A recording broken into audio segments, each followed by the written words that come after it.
Assalamualaikum warahmatullahi wabarakatuh. Baik, pada kesempatan kali ini saya akan menerangkan materi tentang pengolahan data.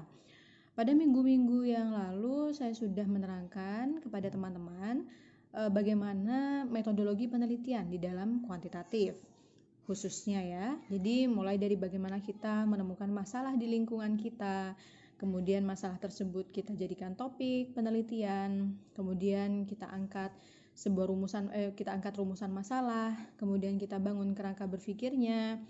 Nah, kemudian kita juga membangun hipotesis dari kerangka berpikir yang ada tadi.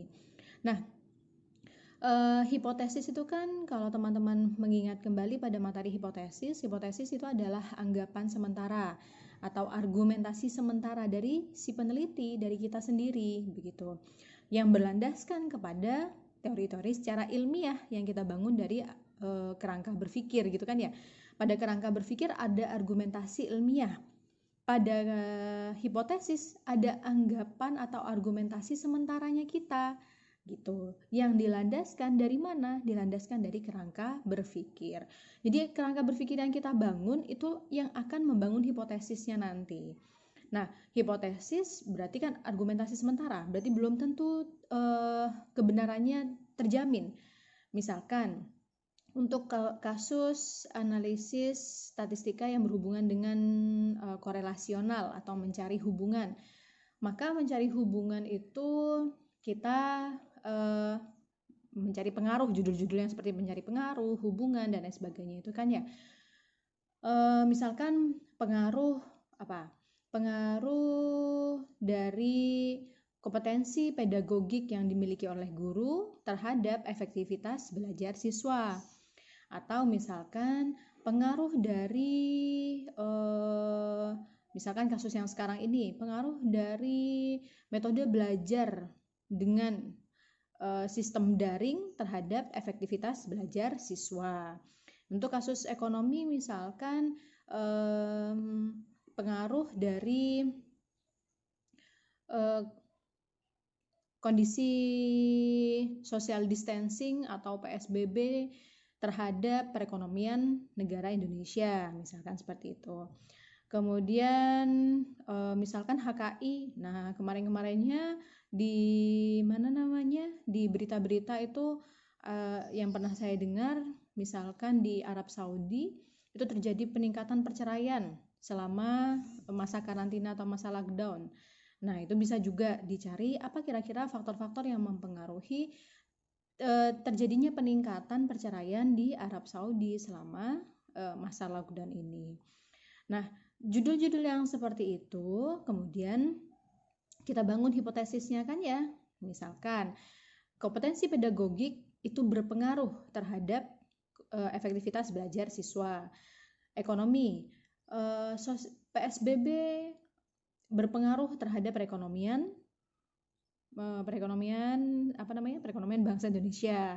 Kemudian misalkan untuk HKI tadi, faktor-faktor apa saja yang kira-kira berpengaruh, itu kita masukkan ke dalam hipotesis bahwa faktor-faktor tersebut berpengaruh terhadap tingkat perceraian di Arab Saudi begitu.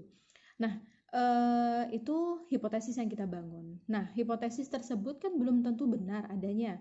Belum tentu benar pada kasus yang sedang kita teliti ini. Pada kasus misalkan teman-teman PAI MPI mengambil kasus di Kecamatan Torjun, belum tentu kompetensi pedagogik yang dimiliki oleh guru di Kecamatan Torjun itu berpengaruh terhadap kompetensi belajar siswa, efektivitas belajar siswa. Bisa saja hal-hal lain yang berpengaruh terhadap efektivitas belajar siswa. Meskipun secara ilmiah dikatakan bahwa kompetensi pedagogik berpengaruh terhadap efektivitas belajar, tetapi itu belum tentu terjadi pada kasus di mana kita melakukan penelitian. Begitu juga dengan teman-teman HKI dan ekonomi. Nah, sehingga hipotesis yang kita bangun tadi itu harus kita uji, begitu. Apakah betul-betul ada pengaruh ataukah tidak ada pengaruh, begitu. Nah, sehingga hipotesis tadi kita akan mengatakan ada pengaruh ataukah kita akan mengatakan tidak ada pengaruh, itu berdasarkan hasil dari analisis data tadi atau yang kemudian disebut dengan pengolahan data. Begitu ya.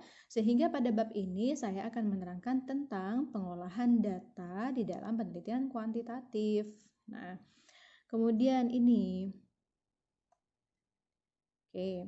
Ini adalah langkah-langkah di dalam melakukan penelitian kuantitatif kan ya, yang sudah kita jelaskan dari awal itu. Kemudian, nah kita masuk ke pengolahan data. Pengolahan data itu artinya ketika kita akan menguji hipotesis kan ya, saya katakan ketika kita akan menguji hipotesis kita masuk ke dalam analisis data.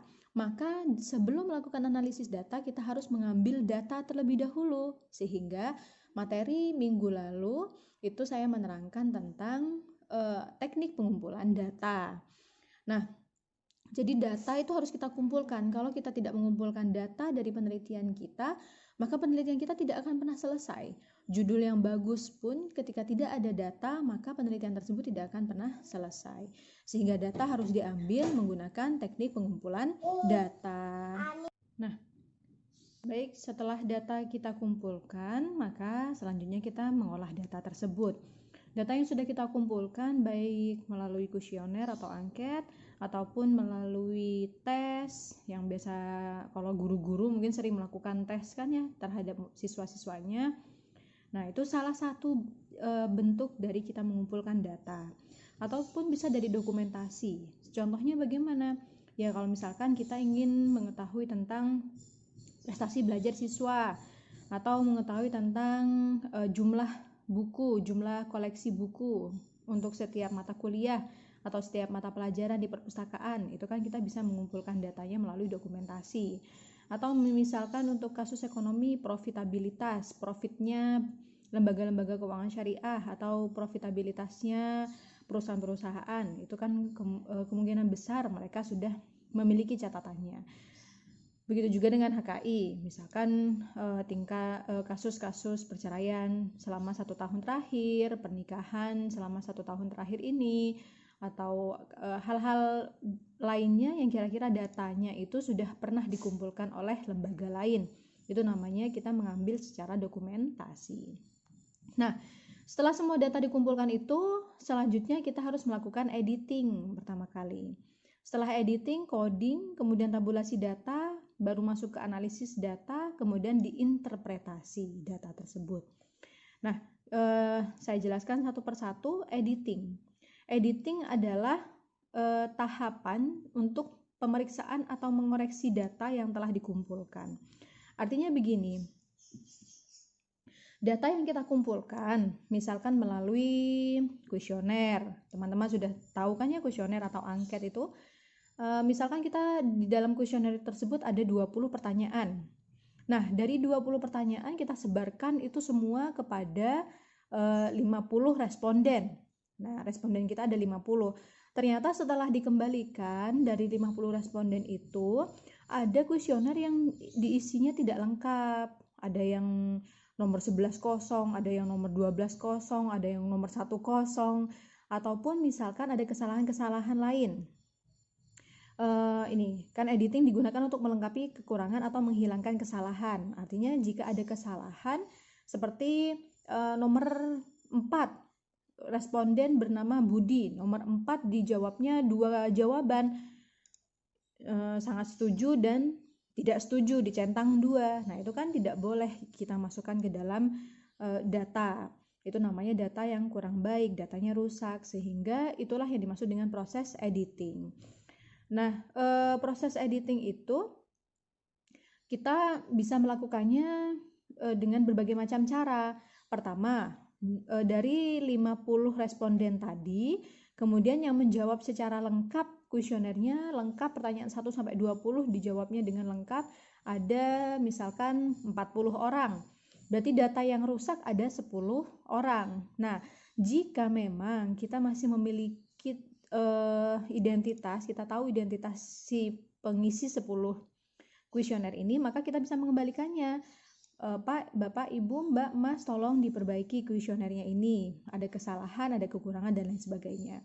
Tetapi terkadang kan kuesioner itu tanpa identitas, maka dibuang saja 10 itu gitu.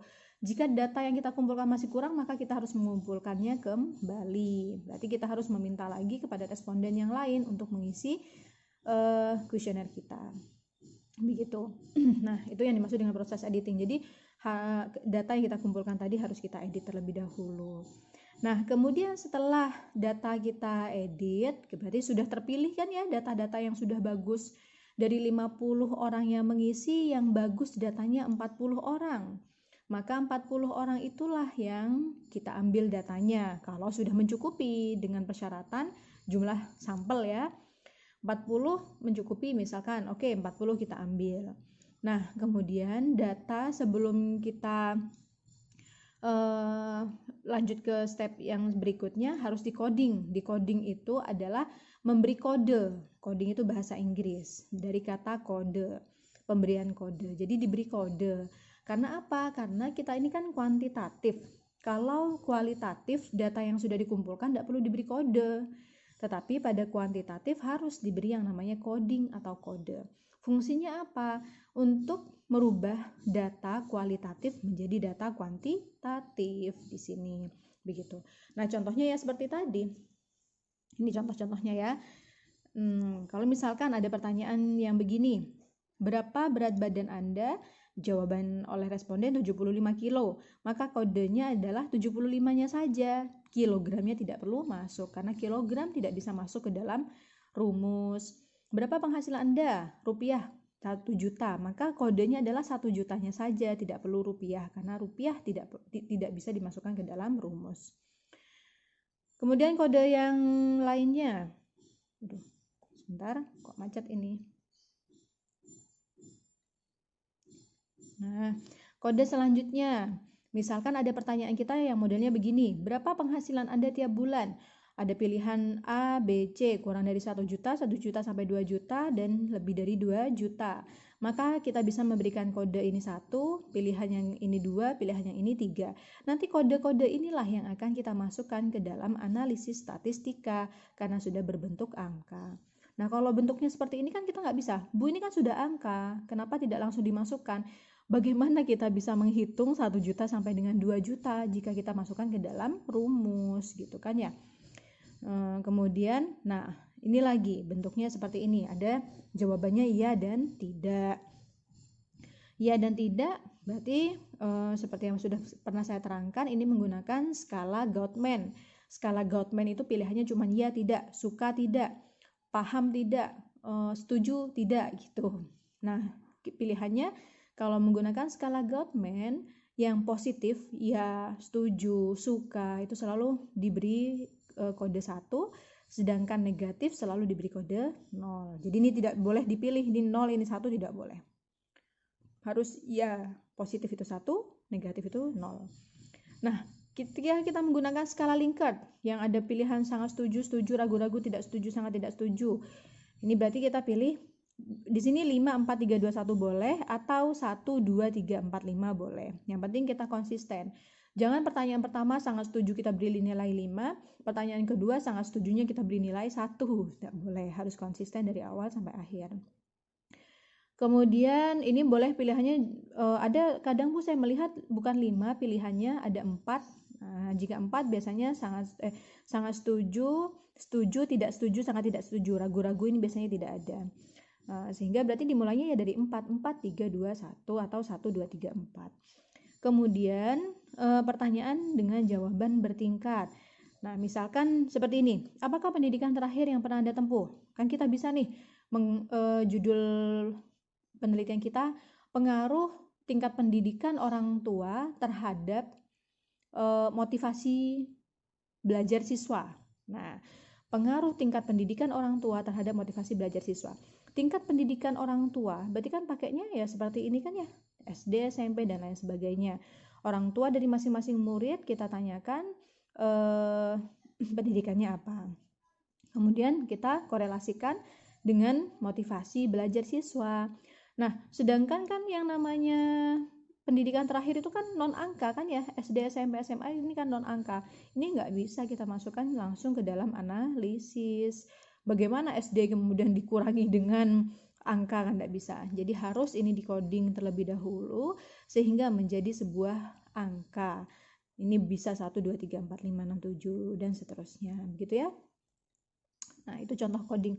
Olahraga ya begitu lagi pilihannya. Ada pilihan sepak bola, bulu tangkis dan lain sebagainya, tinggal kita berikan 1, 2, 3, 4, 5. Lagi-lagi inilah nanti yang akan kita masukkan ke dalam analisis. Jadi itu yang dimaksud dengan merubah data yang awalnya kualitatif dirubah menjadi kuantitatif. Sehingga pada penelitian kuantitatif itu kita bisa melakukan penelitian yang datanya sebenarnya bukan angka, tetapi kita bisa karena apa? Karena kita bisa merubah data tersebut menjadi angka. Sehingga setelah data tersebut menjadi angka, baru kita gunakan penelitian kuantitatif.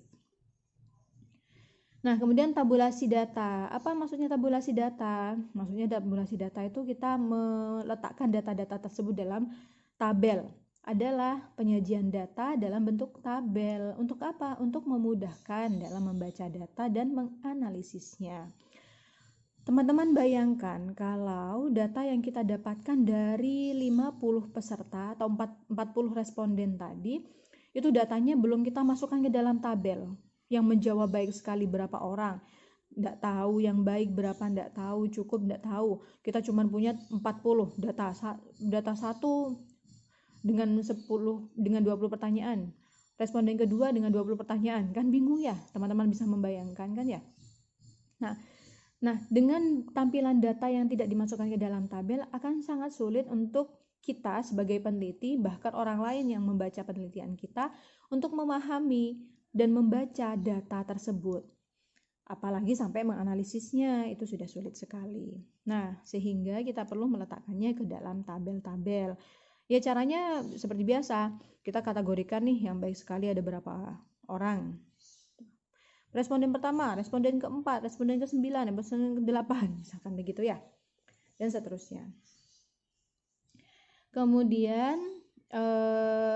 ini juga boleh. Jadi macam-macam. Misalkan laki-laki. Nah, kita ingin mengetahui pengaruh jenis kelamin terhadap pengaruh jenis kelamin terhadap pergerakan perekonomian di Kabupaten Sampang misalkan, dan lain sebagainya.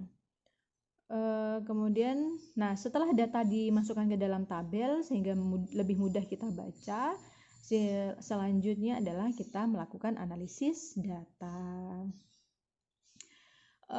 Analisis data pada statistika atau pada penelitian kuantitatif itu ini ya, dibagi menjadi dua, ini ada deskriptif dan ada inferensial.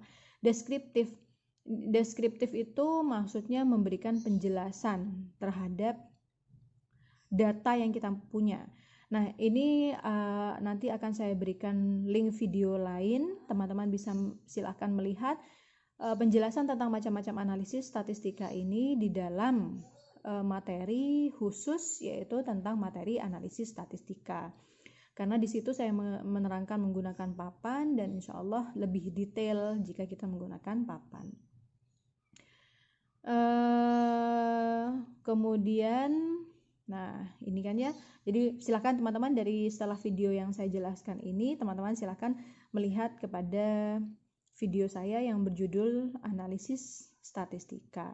Ini semua nanti saya terangkan di dalam analisis statistika. Nah, kalau nanti teman-teman sudah mendengarkan tentang analisis statistika tapi kok masih bingung, itu bagaimana? Wajar. Karena apa? Ini mungkin pertama kalinya teman-teman mendengarkan tentang penjelasan yang berhubungan dengan analisis statistika. Nama-nama yang seperti ini, analisis komparasi, ini mungkin pertama kalinya teman-teman dengar. Apalagi nama-nama yang memang sudah masuk ke statistikanya, ada koefisien kontingensi, ada product moment, ada analisis regresi. Itu mungkin teman-teman masih pertama kali mendengarnya sekarang. Jadi wajar jika teman-teman masih bingung. Kecuali teman-teman dari ekonomi syariah sudah pernah mendapatkan mata kuliah statistika sebelumnya kan ya, dengan ekonometrika. Nah, jadi apa maksud saya? Tidak apa-apa. Silakan teman-teman pahami dulu macam-macam analisis statistika itu apa saja, pembagiannya apa saja, kemudian contoh-contohnya apa saja, maksud-maksud dari analisis statistika itu tujuannya untuk apa, silakan didengarkan sebaik mungkin. Nah, ketika nanti teman-teman dari prodi PAI, MPI, dan HKI masuk ke semester 5, teman-teman akan mendapatkan mata kuliah yang bernama statistika. Disitulah nanti kita akan memperdalam dengan lebih lagi tentang macam-macam analisis ini. Analisis deskriptif yang tadi kata saya itu ya di awal.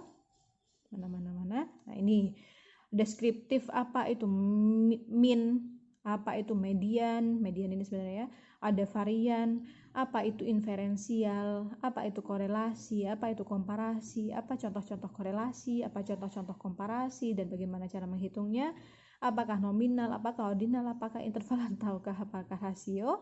Itu akan dijelaskan nanti. Variabel, teman-teman sudah mulai memahami variabel dari semester sekarang kan ya. Itu insya Allah akan dipelajari lebih mendalam pada mata kuliah statistika. Nah, jelas kalau sudah masuk ke contoh-contoh soal, nanti kan di statistika nanti semua ada contoh soal kan ya. Nah, insya Allah teman-teman akan lebih bisa membayangkan. Jadi kasus-kasus yang ada pada kasus PAI, pada kasus MPI, pada kasus HKI, itu bagaimana jika dimasukkan ke dalam kasus-kasus statistika dan diselesaikan, begitu. Baik, itu adalah cara-cara di dalam pengolahan data. Nah, sebelumnya saya juga akan menjelaskan tentang macam-macam tabel di dalam statistika.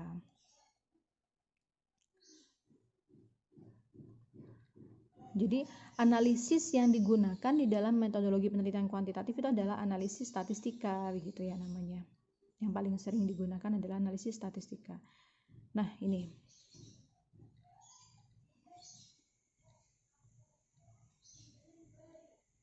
Oke. Ini adalah tahapan-tahapan kegiatan statistika kan ya, mulai dari pengumpulan data itu dikumpulkan, kemudian di editing, coding, tabulasi. Tabulasi ini masuk ke dalam proses penyusunan data dan penyajian data. Kemudian masuk ke analisis dan interpretasi data. Jadi, apa yang saya katakan tadi pada pengolahan data itu sama dengan tahapan kegiatan metode statistika gitu. Nah, selanjutnya nih, cara menyajikan data yang sudah kita kumpulkan itu bagaimana cara menyajikannya? Kalau tadi saya menjelaskan hanya menggunakan tabel, karena dengan tabel itu akan lebih mudah dianalisis. Tetapi sebenarnya dalam menyajikan data, kita juga bisa menggunakan grafik atau diagram, begitu. Nah, pada tabel, kalau tabel ini akan agak lebih mudah dianalisis ya. Kalau grafik ini hanya sekedar pada penyajiannya. Kalau di grafik itu kita akan sulit untuk melakukan analisis, karena nanti kan bentuknya persentase gitu kan. Nah, sedangkan tabel itu datanya bentuknya masih lengkap, sehingga lebih mudah dianalisis. Nah, kemudian ini contohnya ada data tabel klasifikasi tunggal, tabel ganda, tabel kontingensi, dan tabel frekuensi. Contohnya seperti apa? Nah, contohnya seperti ini. Oke, saya bukakan ya. Ini contoh tabel klasifikasi tunggal. Artinya apa? Kita punya misalkan contoh data pegawai perusahaan A tahun 2009 menurut pendidikan. Maka di sini ada pendidikan SD, SMP, SMA, kemudian pegawai berapa jumlahnya pada setiap kategori pendidikan. Data pegawai perusahaan menurut pendidikan. Jadi di sini adalah pendidikan. Di sini apa? Jumlahnya si pegawai. Nah, kemudian ada contoh tabel kontingensi. Tabel kontingensi ini mirip dengan klasifikasi ganda ya. Kemudian tabel frekuensi. Nah, tabel frekuensi ini yang bagaimana? Ini misalkan kita punya rentang 5 sampai 9. Ini ya, besar gaji bulanan pegawai. Gajinya dalam ratus ribu rupiah, berarti 500.000 sampai dengan 900.000. 10 berarti 1 juta ya, 1 juta sampai 1.400.000, 1.500.000 sampai 1.900.000. Nah, 500.000 sampai 900.000 ada berapa orang? Ada 4 orang. 1 juta sampai 1.400.000 ada berapa? Ada 3 orang dan lain sebagainya. Ini. Nah, kemudian yang selanjutnya adalah contoh diagram atau grafik. Contoh diagram, pertama adalah diagram batang. Ini sering kita temukan, diagram batang ini biasanya di kantor-kantor kepala sekolah, nah banyak sekali. Atau di kantor-kantor kecamatan, kadang kita sering menemukan seperti ini kan ya. Nah, apa maksudnya? Berarti yang pegawai berdasarkan tingkat pendidikan. SD ada berapa? Ada 50, SMP ada berapa? 40, SMA ada 20, perguruan tinggi ada 10. Kemudian ini diagram batang ya, ini diagram lambang atau terkadang ada yang mengatakan diagram pie karena bentuknya seperti kue pie yang bulat. Nah, ini artinya apa? Yang biru, apa artinya biru? SD. Ini sebenarnya bisa kita keluarkan angkanya ya. Jadi SD itu nanti ada berapa orang. Kemudian merah artinya SMP, bisa kita keluarkan angkanya berapa orang. Hijau SMA, kemudian ungu perguruan tinggi. Semuanya ini sebenarnya bisa ditunjukkan berapa angkanya atau persentase juga bisa. Kemudian persentase ekspor beras tiap tahun. Pada tahun 2000 60%, 2001 menurun menjadi 40%, 2002 meningkat menjadi 60% lebih sepertinya ya. 2003 turun lagi menjadi 60%. Ini juga sering kita temukan misalkan pada grafik jumlah siswa. Jumlah siswa baru setiap tahun di ruangan kantor. Nah, biasanya ada ya grafiknya naik turun. Kemudian tergantung dari jumlah siswa yang mendaftar setiap tahunnya. Atau misalkan jumlah penduduk pada tahun 2000 berapa, pada tahun 2001 berapa, 2002 berapa, 2003 berapa. Juga bisa menggunakan diagram garis. Tingkat perceraian tahun sekian. Pernikahan yang terjadi secara misalkan data pernikahan yang terdaftar di KUA. Nah, tahun 2000 misalkan sekian, kemudian 2001 misalkan mengalami penurunan, tahun 2002 mengalami peningkatan, 2003 mengalami penurunan lagi gitu. Nah, itu ketika data yang sudah kita kumpulkan kemudian kita sajikan dalam bentuk tabel yang seperti ini ataupun dalam bentuk diagram yang seperti ini, itu kan jelas akan memberikan pengertian yang lebih mendalam, kemudahan yang lebih mendalam bagi kita sendiri sebagai si peneliti untuk memahami data tersebut, apalagi juga kita bisa memberikan pengertian yang baik dan penjelasan yang baik kepada para pembaca dari penelitian kita gitu. Jadi pembaca yang membaca penelitian kita dari bentuk penyajian tabel saja, dari data yang sudah kita dapatkan terus kemudian kita sajikan dalam tabel, mereka sudah paham gitu keadaan dari data kita, bahwa misalkan siswa SD pegawai dengan pendidikan terakhir SD adalah sekian, pendidikan terakhir SMP sekian, SMA sekian, perguruan tinggi sekian begitu. Jadi itulah fungsi dari kita menyajikan data dalam bentuk tabel maupun dalam bentuk diagram. Oke, demikian penjelasan saya tentang pengolahan data yang terdiri dari editing, coding, kemudian tabulasi, kemudian analisis data yang akan disajikan dalam video khusus yang berjudul analisis data, dan kemudian interpretasi. Nah, untuk interpretasi ini terutama pada analisis yang menggunakan hitung-hitungan ya, median, korelasional, komparatif, itu akan lebih dijelaskan pada materi mata kuliah statistika di semester 5 untuk PAI, HKI, dan MPI. Sedangkan untuk teman-teman ekonomi syariah sudah pernah mendapatkannya di semester-semester sebelumnya. Itu cara untuk menginterpretasi dari hasil-hasil perhitungan kita, apakah yang dimaksud dengan hasil tersebut gitu. Baik, terima kasih. Saya akhiri video kali ini tentang pengolahan data. Kurang lebihnya mohon maaf. Wassalamualaikum warahmatullahi wabarakatuh.